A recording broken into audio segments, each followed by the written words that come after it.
Hi everyone. इस video को बनाना बिल्कुल प्लान में नहीं था। ना ये वीडियो प्लान में था, ना इस वीडियो का कंटेंट प्लान में था। बट पिछले एक हफ्ते से इतने ज़्यादा आपके मैसेज आ रहे थे रिगार्डिंग ROI डॉक्यूमेंट। जो मैंने PT 365 के कुछ सब्जेक्ट का आपको ROI डॉक्यूमेंट प्रोवाइड किया था, उसको लेके आपके बहुत से मैसेज आ रहे थे। आप ये बात जानते ही हो कि जितनी भी PT 365 है, उसमें से 4 PT बहुत इंपॉर्टेंट है। एक आपकी IR की हो गई, दूसरी इकोनॉमिक्स, तीसरा एनवायरनमेंट और चौथा साइंस एंड टेक। इन चारों में से मैंने आपको IR के नोट्स प्रोवाइड कर दिए हैं। यू कैन सी जो ये प्लेसेस इन न्यूज़ था ना, आप इसको कर लोगे तो आपको IR की PT करने की ज़रूरत नहीं पड़ेगी, बिकॉज IR में UPSC प्लेसेस इन न्यूज़ ही पूछता है। इसके बाद मैंने आपको एनवायरनमेंट का भी ROI डॉक्यूमेंट प्रोवाइड किया था, जहाँ पे मैंने एनवायरनमेंट को 23 पेज में कवर किया था।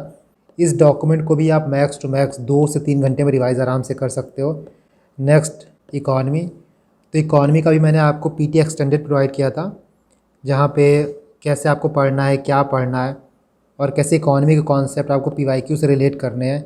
उस डॉक्यूमेंट को भी आपने आराम से पढ़ लिया होगा। एंड इसके बाद सिर्फ एक डॉक्यूमेंट बचता था, वो है साइंस एंड टेक का। और साइंस एंड टेक के लिए ही आपने बहुत से मैसेज किए। ड्यू टू टाइम कंस्ट्रेंट मैं इसको प्रिपेयर नहीं कर पा रहा था, बट आप कितना ज़्यादा मैसेज आए तो आई थॉट कि चलो एक्स्ट्रा आवर्स काम करना पड़े तो ठीक है। बट मैं आपको साइंस एंड टेक का ROI डॉक्यूमेंट प्रोवाइड कर देता हूँ, बिकॉज़ मुझे पता है ना कि लास्ट टाइम पे रिवाइज़ करना कितना ज़रूरी होता है। और ख़ासकर अब PT जो है और बल्कि होते जा रही है। PT का आपको एक बुक मिलेगा जो अप्रैल से दिसंबर तक कवर करेगा। उसके बाद अपडेटेड आती है पार्ट 1, पार्ट 2। तो कुल मिला के एक सब्जेक्ट कम से कम आपका 200 पेज ले लेता है। डैट इज़ वाई जो साइंस एंड टेक की PT 365 है, मैंने उसको कंसोलिडेट करके सिर्फ 18 पेज में सारी चीज़ें कवर कर दी हैं। इसमें आपका PT भी आएगा, प्लस अपडेटेड 1 भी आएगा, प्लस अपडेटेड 2 भी आएगा। Let me show you. ये आपके साइंस एंड टेक का ROI डॉक्यूमेंट है। इसमें आपका PT 365 जो अप्रैल से दिसंबर तक आती वो इंक्लूडेड है। इसके बाद अपडेटेड पार्ट 1 और अपडेटेड पार्ट 2 ये देख सकते हो आप। इसमें आपका जो ये मेन PT है ना, जो ये रहा पूरा 5 अप्रैल से दिसंबर तक, इसको कवर किया है मैंने। इसके साथ जो ये अपडेटेड है, अपडेटेड पार्ट 1 का जो ये वाला पोर्शन था साइंस एंड टेक का, जो ये पॉइंट नंबर 6 है, पूरा यहाँ से लेके यहाँ तक इसको इंक्लूड किया गया है। इसके बाद ये आपका अपडेटेड पार्ट 2, यहाँ जो साइंस का पोर्शन है ये पोर्शन रहा और ये रहा। सो अगर आपने साइंस एंड टेक पहले पढ़ रखा है then it's well and good. आप आराम से इस डॉक्यूमेंट से चीज़ों को रिवाइज़ कर सकते हो, क्योंकि मैंने इस डॉक्यूमेंट्स में ऑलमोस्ट सारी चीज़ें डाल दी हैं जो भी इंपॉर्टेंट चीज़ है। आप PT पढ़ोगे तो आपको पता चलेगा कि सब कुछ पढ़ना नहीं होता है। हर टॉपिक में से कुछ कुछ चीज़ें ऐसी होती हैं जहाँ से क्वेश्चन बन सकता है। सो वो सारी चीज़ें जहाँ से पोटेंशियल क्वेश्चन बन सकता है PT में से मैंने यहाँ इंक्लूड कर दिया है। तो आप इससे आराम से रिवाइज़ कर सकते हो। इसको बनाने में काफ़ी टाइम लगा है, इसीलिए आई होप कि आपको हेल्प करेगा, आपके रिवीजन को, आपकी ज़िंदगी को कम से कम थोड़ा सा आसान बना देगा। देखो, आप कोई भी PT पढ़ो, चाहे आप ये नोट्स पढ़ो या फिर डायरेक्ट बुक से पढ़ो, आपको रिवाइज़ करते वक्त कीवर्ड्स को रिवाइज़ करना है, क्योंकि एग्ज़ाम में ना कीवर्ड्स ही आते हैं। लेट मी शो यू कि आपको सिर्फ ये PT नहीं, कोई भी PT कैसे रिवाइज़ करनी है। और आप इस तरह रिवाइज़ करोगे तो आराम से आपकी एक दिन के अंदर ये चारों PT ख़त्म हो जाएगी। ये PT देखो 18 पेज की है, आप आराम से उसको 2 घंटे में रिवाइज़ कर सकते हो। इसके बाद जो एनवायरनमेंट की थी वो भी 23 पेज की थी, वो भी 2 से ढाई घंटे में रिवाइज़ कर लोगे आप। जो प्लेसेस इन न्यूज़ है उसका वीडियो ऑलमोस्ट 1.5 घंटे का है, तो आपका 1.5 घंटा 2 घंटा इसको रिवाइज़ करने में लगेगा। बाकी जो इकॉनमी है उसको रिवाइज़ करने में भी आपको 2 से 3 घंटा लगेगा। तो आराम से आप एक दिन के अंदर ही सारी की सारी PT रिवाइज़ कर लोगे, और आपको रिवाइज़ भी करना पड़ेगा। तो देखो, आपको रिवीजन कैसे करना होता है। आप ना कीवर्ड्स पे ध्यान दो, किसी भी आर्टिकल में क्या पढ़ना है, कहाँ से क्वेश्चन बन सकता है, उस पर ध्यान दो। फॉर एग्ज़ाम्पल, पहला जीनोम एडिटिंग है, तो आपको ये पता होना चाहिए कि जीनोम एडिटिंग होता क्या है। इसके बाद जो भी जीनोम एडिटिंग के टेक्निक्स होते हैं, जो भी एप्लीकेशंस होते हैं, वो आपको पता होने चाहिए। जैसे टेक्निक में देखो आप, ZFNs हो गया, क्रिस्पर टेक्नोलॉजी हो गया, टेलेंस हो गया, और एप्लीकेशन में आप देखो तो GM क्रॉप हो गया आपका, ERT हो गया, एंजाइम रिप्लेसमेंट थेरेपी। इसके बाद रिकॉम्बिनेंट DNA टेक्नोलॉजी हो गया। तो ये आपका एप्लीकेशन पार्ट हो गया, और क्वेश्चन ना यहीं से बनता है। इसी तरफ सेकंड टॉपिक देखो, जीन ड्राइव टेक्नोलॉजी। यहाँ आपको क्या पता होना चाहिए? सबसे पहले आप ये देखो कि GDT होता क्या है, जीन ड्राइव टेक्नोलॉजी होता क्या है, किस काम आता है, इसके साथ इसका एप्लीकेशन क्या है। ये जो एप्लीकेशन पार्ट है ना, ये काफ़ी इंपॉर्टेंट है। Next, genome sequencing. Genome sequencing में भी आप यही देखोगे कि ये होता क्या है और इसका एप्लीकेशन क्या है, प्लस जो भी की इनिशिएटिव है ना ह्यूमन जीनोम सीक्वेंसिंग को लेके वो आप देख लेना। जैसे ह्यूमन जीनोम प्रोजेक्ट क्या होता है, इसके बाद जीनोम इंडिया प्रोजेक्ट क्या है, इंडिजेन प्रोजेक्ट क्या है। नेक्स्ट देखो 3 पेरेंट बेबी, ये PYQ में पूछा जा चुका है। इसमें आप देखो कि 3 पेरेंट बेबी क्या होता है, MRT टेक्निक क्या होता है, माइटोकॉन्ड्रियल रिप्लेसमेंट थेरेपी क्या होता है, और इसके बाद जो कीवर्ड्स हैं लाइक मॉलिकुलर मोटर क्या होता है। नेक्स्ट देखो स्टेम सेल, बहुत इंपॉर्टेंट है ये, एंड PYQ में इससे बहुत बार क्वेश्चन पूछा जा चुका है। तो स्टेम सेल क्या होता है, कितने टाइप के होते हैं, स्टेम सेल थेरेपी क्या होती है, कितने टाइप की होती है, इसके बाद काइमेरा क्या होता है। नेक्स्ट देखो CAR-T सेल थेरेपी, इसमें आप ये देखना कि नेक्स्ट का 19 क्या है, कैसे रिलेटेड है CAR-T सेल थेरेपी इससे। नेक्स्ट का 19 क्या है, design to target cancer cell that carry CD19 protein. Next biomarker क्या होता है ये आप देख लो। इसके बाद जो भी कीवर्ड्स आपको मिले, लिम्फोसाइट क्या होता है, किल स्विच क्या होता है, किससे रिलेटेड है आप ये देखोगे। नेक्स्ट डीप किससे रिलेटेड है। इसके बाद IT में जाओ, कंप्यूटर्स में जाओ तो क्वांटम टेक्नोलॉजी क्या होता है, क्यूबिट्स पे क्वेश्चन आया था ना। नेक्स्ट आप ये देखना कि सुपर पोजिशन क्या होता है, एंटेंगलमेंट क्या होता है, और जो भी फैक्ट आपको थोड़ा ऑड लगे, थोड़ा एक्सेप्शन लगे, वो याद कर लेना। फॉर एग्जांपल यहाँ देखो, जो क्वांटम कंप्यूटिंग होता है ना उसमें एरर रेट हाई होता है, बट जो क्लासिक कंप्यूटिंग होता है उसमें जो एरर रेट होता है वो लो होता है। नॉर्मली मान लो एग्ज़ाम में क्वेश्चन आएगा तो हमको लगेगा कि क्वांटम कंप्यूटिंग तो बहुत एडवांस होता है तो इसमें एरर बहुत कम होता होगा, बट एक्चुअली में क्वांटम कंप्यूटिंग में एरर ज़्यादा होता है क्योंकि ये एक्सटर्नल डिस्टर्बेंस से बहुत ससेप्टेबल रहता है। नेक्स्ट आप देखो जैसे आर्टिफिशियल इंटेलिजेंस हो गया, इसमें आप ये देख लो कि ब्लेशली डिक्लेरेशन किससे रिलेटेड है, तो ये फर्स्ट एग्रीमेंट ऑन AI है, ठीक है, और इंडिया भी इसका पार्ट है। नेक्स्ट आप ये देखो कि मशीन लर्निंग और डीप लर्निंग में क्या डिफरेंस है। मोटा मोटा आप समझो तो जो डीप लर्निंग होता है वो मशीन लर्निंग का ही सबसेट होता है। आपका डीप लर्निंग होता है ये, इसके ऊपर आपका मशीन लर्निंग आता है और इसके ऊपर आपका AI आता है। AI क्या होता है, आर्टिफिशियल इंटेलिजेंस। जब कोई मशीन ह्यूमन की तरह काम करेगी, ह्यूमन की तरह मिमिक करेगी, तब उसे AI कहते हैं। मशीन लर्निंग में क्या होता है कि मशीन खुद से सीखता है, खुद गलतियां करेगा, खुद को ट्रेन करेगा और अपने गलतियों से सीखेगा। बाकी जो डीप लर्निंग होता है वो न्यूरल नेटवर्क को यूज़ करता है to mimic the learning process of human brain. यहीं पे आप देखो इसके बाद डीप फेक में आपका AI यूज़ होता है। इसके बाद इंडिया में डीप फेक से रिलेटेड क्या रेगुलेशंस हैं। In India there are no specific legal provision against deep fake technology, but जो बाकी लॉ हैं जैसे section 66E of IT act, section 66D of IT act, Indian copyright act, ये सारे act use होते हैं अगेंस्ट डीप फेक। नेक्स्ट देखो web 3.0, इस पे UPSC ने क्वेश्चन पहले पूछ रखा है। इससे एडवांस वेब 4.0 आ चुका है, 5.0 आ चुका है। इसके बाद देखो क्रिप्टो माइनिंग में माइका क्या होता है। माइका लेजिस्लेशन किस कंट्री ने पास किया है, तो यूरोपियन पार्लियामेंट ने। इसके बाद देखो 2 टर्म होते हैं, एक होता है प्रूफ ऑफ वर्क, दूसरा होता है प्रूफ ऑफ स्टेक। ये क्रिप्टो करेंसी से रिलेटेड है, ये चीज़ याद रखना आप। नेक्स्ट आप यहाँ पे देखो रेगुलेशन कैसे होता है इंडिया में क्रिप्टो का। 3D प्रिंटिंग से PYQ में पूछा गया है। अब 4D प्रिंटिंग क्या होता है इसको आप देख लो।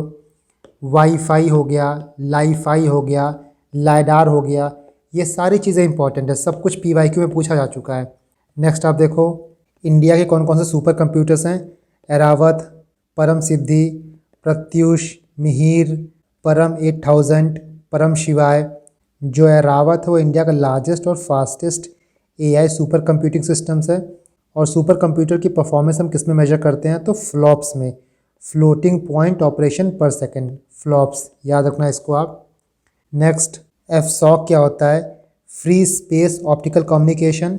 इसी के साथ आप लाईफाई पढ़ोगे, वाईफाई पढ़ोगे, ब्लूटूथ पढ़ना, NFC पढ़ना, ठीक है। OLED टेक्नोलॉजी क्या होता है ये आप देखोगे। कुछ इंपॉर्टेंट न्यूज़ में जैसे मेटावर्स क्या होता है, गेट कीपर किसे कहते हैं, ये सब चीज़ें ना कीवर्ड वाले हैं। आपसे पूछ लेगा कि रिसेंटली आपने गेट कीपर सुना है तो वो क्या होता है, रिसेंटली आपने डीप प्रोजेक्ट सुना है वो किससे रिलेटेड है। इसके बाद देखो ये स्पेस टेक, चंद्रयान 3 न्यूज़ में था, उसको आप देख लो। कौन कौन से पॉइंट हैं, Shiv Shakti point, crashing point. इसके बाद कौन सा लॉन्च व्हीकल यूज़ हुआ था, जियो सिंक्रोनस वर्सेस जियो स्टेशनरी में क्या डिफरेंस है, GSLV PSLV में क्या डिफरेंस है। ये सारी चीज़ें आपकी स्टैटिक पार्ट हैं। नेक्स्ट टाइडल लॉकिंग क्या होता है, आदित्य L1 क्या होता है, लैग्रांजे पॉइंट क्या होता है, पूछा जा सकता है क्योंकि एक बार गोल्डीलॉक जोन पूछा यूपीएससी, तो उस तरह से ये भी पूछ सकता है कि लैग्रांजे पॉइंट्स क्या होते हैं। ठीक, नेक्स्ट देखो, फोटोस्फीयर क्या होता है, सन का कोरोना क्या होता है, सन स्टॉप क्या होता है। सोलर फेयर पे पीवाईक्यू यूपीएससी ने पूछा ही है। गगनयान मिशन किससे रिलेटेड है, कौन सा व्हीकल यूज़ हो रहा है, विकास इंजन लिक्विड फ्यूल्ड है कि सॉलिड है या फिर क्रायोजेनिक है। नेक्स्ट देखो, नाविक कितने सैटेलाइट जियो स्टेशनरी में है, कितने जियो सिंक्रोनस में है। यहाँ से तो पीवाईक्यू ऑलरेडी पूछ चुका है, क्या रेंज होती है। गगन क्या होता है, ग्रेविटेशनल लेंसिंग क्या होती है, पल्सर पूछ चुका है यूपीएससी। ग्रेविटेशनल वेव्स क्या होते हैं, सागर संपर्क क्या होता है। नेक्स्ट आप ये देखो कि ब्लैक होल में टाइम डायलेशन क्या होता है, ये इंपॉर्टेंट कॉन्सेप्ट है, इसको देख लेना क्योंकि यूपीएससी यहाँ से पूछ रहा है। यूपीएससी जो क्वांटम फिजिक्स है ना, वहाँ से क्वेश्चन उठाता है। डार्क मैटर क्या होता है, डार्क एनर्जी क्या होती है, न्यूट्रिनोस क्या होते हैं। जुपिटर के मून्स का थोड़ा सा बेसिक आइडिया ले लेना, जो इंपॉर्टेंट मून्स है जुपिटर्स के, जैसे गैनीमेड हो गया, यूरोपा हो गया, ये सब इंपॉर्टेंट मून्स है जुपिटर्स के, तो इनके नाम आप याद रख लेना। 3-4 जुपिटर के मून के नाम दे देगा, फिर पूछेगा कि ये क्या है। एस्ट्रॉयड से रिलेटेड नासा का ओसिरिस रेक्स मिशन क्या है, बेन्यू क्या है। नेक्स्ट यहाँ पे आप देखो, गोल्डीलॉक जोन क्या होता है, एक्सोप्लैनेट क्या होता है, क्वाजी मून क्या होता है, ये आप देख लोगे। सैटेलाइट कम्युनिकेशन में नवमित इंपॉर्टेंट है, इसको आप देख लेना। बायोफिल्म में क्या होता है, ये आप देख लेना। जो भी बायो से रिलेटेड जिसके प्रीफिक्स है ना, वो तो आप देख ही लेना। टीबी क्या होता है, किससे होता है, इससे रिलेटेड गवर्नमेंट जो स्कीम चला रही, योजना चला रही, उसको देख लो। सिकल सेल डिजीज़ क्या होता है, इस साल के लिए इंपॉर्टेंट है। जो ब्लड डिसऑर्डर हैं और जो जेनेटिक डिसऑर्डर हैं, वो इंपॉर्टेंट है इस साल के लिए, उनको देख लेना आप। नेक्स्ट देखो, रेयर डिजीज़ क्या होता है। इसके बाद कुछ इंपॉर्टेंट बॉडीज़ जैसे नप्पा, नेशनल फार्मास्यूटिकल प्राइसिंग अथॉरिटी, किसके अंदर आता है, ये स्टैट्यूटरी बॉडी है, इंडिपेंडेंट बॉडी है, क्या होता है देख लेना। जेनरिक मेडिसिन क्या होता है, ये ब्रांडेड मेडिसिन से कैसे अलग है, उसको देख लो आप। इसके बाद बायोसिमिलर इंपॉर्टेंट है, इसको आप देख लेना।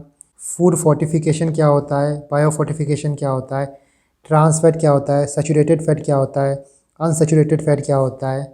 नेक्स्ट आप डिजीज़ में जाओगे तो सिंपल मोटा मोटा चीज़ पढ़ना, जैसे वायरल डिजीज़ कौन कौन से होते हैं, चिकनगुनिया क्या है, चिकनगुनिया की वैक्सीन है कि नहीं है, और है तो क्या नाम है, चिकनगुनिया होता किससे है, किस मॉस्किटो से होता है, लंपी स्किन डिजीज़ किससे होता है, किसको होता है, ये क्या ह्यूमन में हो सकता है कि नहीं हो सकता, इसको आप देखो।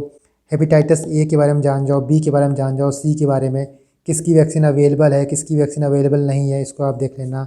नेगलेक्टेड ट्रॉपिकल डिजीज़ क्या होते हैं, एनटीडीज़ क्या होते हैं। इसके बाद आप हेला सेल्स क्या होते हैं, इनको आप देख लो। यहाँ देखो, जीनो ट्रांसप्लांटेशन क्या होता है, उसको आप देख लेना। नेक्स्ट, इन्वर्स वैक्सीन क्या होता है। डिफेंस में आप मेजर मेजर नाम याद रखो, जैसे पृथ्वी एयर डिफेंस का नाम याद रखो, एडवांस एयर डिफेंस सिस्टम का याद रखो, जो इज़राइल का एयर डिफेंस सिस्टम है उसका नाम याद रखो, आयरन डोम सिस्टम हो गया, डेविड स्लिंग सिस्टम हो गया। नेक्स्ट, हाइपरसोनिक मिसाइल जैसे फतह किसने लॉन्च किया। तो इसी तरह जो मोटे मोटे कीवर्ड्स हैं ना, उनको ध्यान रखो क्योंकि क्वेश्चन वहीं से बनता है। 2-3 बार इस पीडीएफ को आप रिवाइज कर लोगे, इस पीडीएफ को देख लोगे। 18 पेज का है, पहली बार पढ़ने में हो सकता है 2 घंटा लगे, बट 1-2 बार पढ़ने के बाद आप इसको आराम से आधे घंटे में रिवाइज कर लोगे। ये तो आपके मेन पीटी का पार्ट रहा। इसके बाद देखो, ये आपका अपडेटेड 1 हो गया। Next, this is your updated part 2। एक बार आप इसको पूरा पढ़ लेना, उसके बाद आप चाहो तो इसको रिवाइज़ करने के लिए जो साइंस एंड टेक का इंडेक्स है ना, उसको यूज़ कर सकते हो। इसीलिए मैंने यहाँ पे जो भी नोट्स प्रिपेयर किए हैं, साथ में यहाँ पे इंडेक्स की जो मार्किंग है उनको भी लिख दिया है, सो दैट जब आप इंडेक्स से रिवाइज़ करो तो आपको पता हो कि आप कौन सा पॉइंट नंबर रिवाइज़ कर रहे हो। इसको 2 से 3 बार देख लोगे ना, तो आराम से चीज़ें आपके जहन में बैठ जाएंगी। उसके बाद आप इंडेक्स से आराम से रिवाइज़ कर सकते हो। इंडेक्स में भी आपको क्या करना है कि BCI क्या होता है, AMR क्या होता है। फॉर एग्ज़ाम्पल आप ये टॉपिक देखो, उसके बाद आप ये सोचो कि आपने क्या क्या चीज़ें पढ़ी थी। तो इस तरीके से आपको ROI डॉक्यूमेंट रिवाइज़ करना है। और जो मेजर 4 डॉक्यूमेंट्स थे, जो मेजर 4 PT थे, मैंने उनको कवर कर लिया है। ये डॉक्यूमेंट आपको मैं टेलीग्राम पे मिल जाएगा। मैं टेलीग्राम का लिंक आपको डिस्क्रिप्शन बॉक्स में मिल जाएगा, एंड आप ये देख सकते हो टेलीग्राम का लिंक है। आप टेलीग्राम पे जाके इसको डाउनलोड कर लेना और आराम से रिवाइज़ करना। 18 पेज है, बहुत ज़्यादा लोड मत लो। 6-7 दिन आपके हाथ में, आई नो प्रेशर बहुत ज़्यादा होगा, बट यही टाइम है ना अपने पोटेंशियल को मैक्सिमाइज़ करने का। इसकी टेंशन तो बिल्कुल भी मत लेना कि आपका एग्ज़ाम क्लियर होगा कि नहीं होगा, बिकॉज आई नो कि आप एग्ज़ाम क्लियर कर के आ रहे हो। जो आप मेहनत कर रहे हो, दिन रात एक कर रहे हो, कई लोग तो खाना पीना भी भूल गए होंगे, याद रखो कि भोलेनाथ सब कुछ देख रहे हैं और उसका फल आपको ज़रूर मिलेगा। तो बाकी चीज़ ना भोलेनाथ पे छोड़ दो कि क्या होगा क्या नहीं होगा। आप बस इन 6 दिन अपना 200% दो। बाकी रिज़ल्ट का, एग्ज़ाम का कुछ मत सोचो। जो कुछ भी आप पढ़ रहे हो, जो कुछ भी आप रिवाइज़ कर रहे हो, उस पर भरोसा रखना और सबसे इम्पॉर्टेंट है कि खुद पे भरोसा रखना।